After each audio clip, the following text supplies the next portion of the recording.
birrisee dhufee markabni jaalalaa na fuudhee abjuudhaan waliin nu fiitee baardaa kan beekoo waysiidhaan xayyuudhaan birrisee dhufee.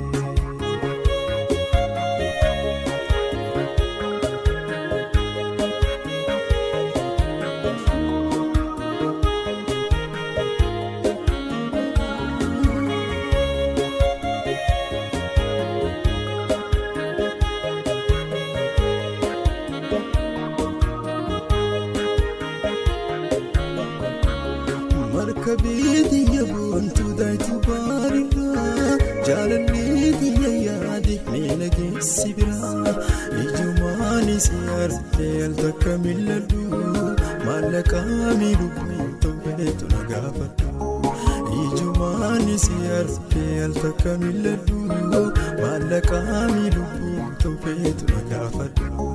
Markabiti yaabontu daayitu baariraa jaalalleeti yaade meela geessi biraa ijumaanis yaartee al takka milladhu maallaqaa miidhuu ta'eetu na gaafadhu ijumaanis yaartee al takka milladhu maallaqaa miidhuu ta'eetu na gaafadhu.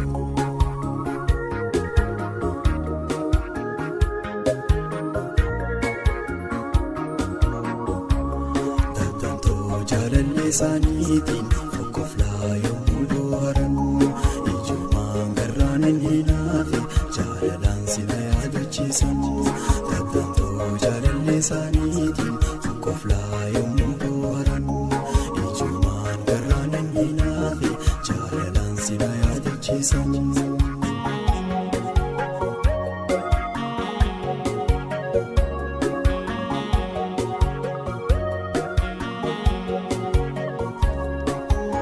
Siyaasa kootunaa jaalatoo tanarraa halaala jirtu imaltaa sirraa yaada keetu lubbuun jirutti hin jirtu godaanneessa irkuu jaalatoo tanarraa halaala jirtu imaltaa sirraa yaada keetu lubbuun jirutti hin jirtu.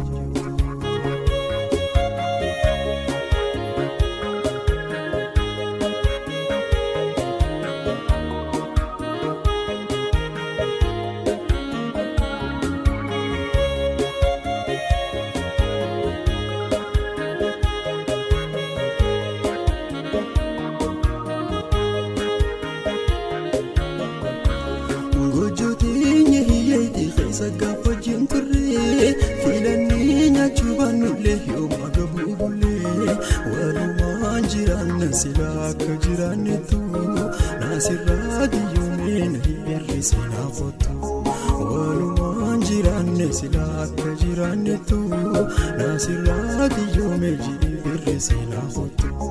Gojooteenye hiyyeetii keessa gaafa jirturree filannee nyaachuu baannullee yooma gabuu bullee walumaan jiraanna sila akka jiraannetu naasirraa giyyoomee hir'isee naafottu waysilaa jiruun yambaa fuula azaabatii ofirraa si carraaqanna waliin nu dabartii.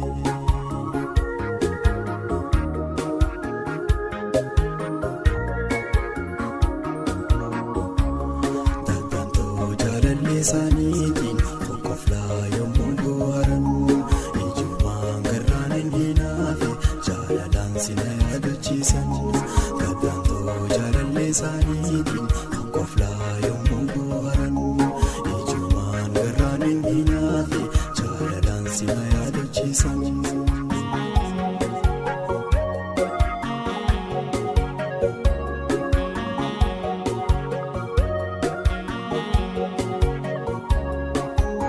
Markabni jaalalaa na fuudhee abjuudhaan waliin nu fiitee baardaa kan beekoo waysiidhaan xayyuudhaan birrisee dhufee markabni jaalalaa na fuudhee abjuudhaan waliin nu fiitee baardaa kan beekoo waysiidhaan xayyuudhaan birrisee dhufee.